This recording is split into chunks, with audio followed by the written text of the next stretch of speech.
క్రీస్తునందున్న ప్రియులకు ప్రేమతో వందనాలు తెలియజేయుచున్నాను.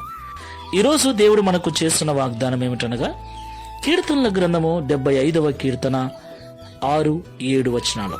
తూర్పు నుండి అయినను, పడమటి నుండి అయినను, అరణ్యము నుండి అయినను హెచ్చు కలగదు.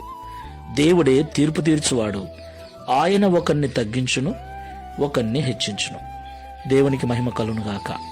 నా ప్రియమైన సహోదరి సహోదరులారా, ఈ లోకంలో జీవిస్తున్న మనం అందరము కూడా గొప్పగా బ్రతకాలని, హెచ్చుగా బ్రతకాలని, ఒకరికంటే తక్కువ బ్రతకకుండా, ఒకరి దగ్గరికి వెళ్ళి చేయి చాపి అడిగే స్థితిలో ఉండకుండా ఉన్నతమైన స్థితికి వెళ్ళాలని అందరము కోరుకుంటూ ఉంటాం.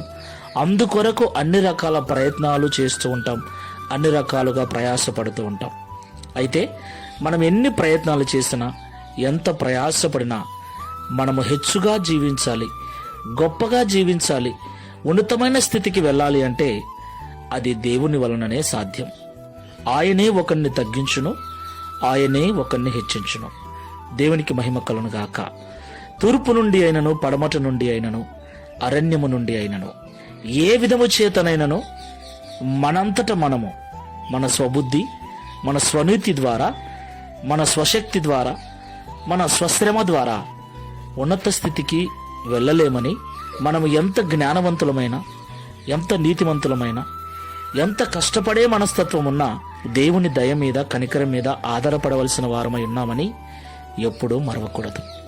కాబట్టి మాటలు వింటున్న ప్రియ సహోదరి సహోదరులారా, దేవుడు మనల్ని హెచ్చించినట్లు తగ్గింపు జీవితము కలిగి దేవుని దయ కనికరం మీద ఆధారపడి జీవిద్దాం. ప్రార్థన చేసుకుందాం. మహోన్నతుడైన తండ్రి, మహిమ కలిగిన యేసయ్య, మీకు స్తోత్రాలు. అవును తండ్రి.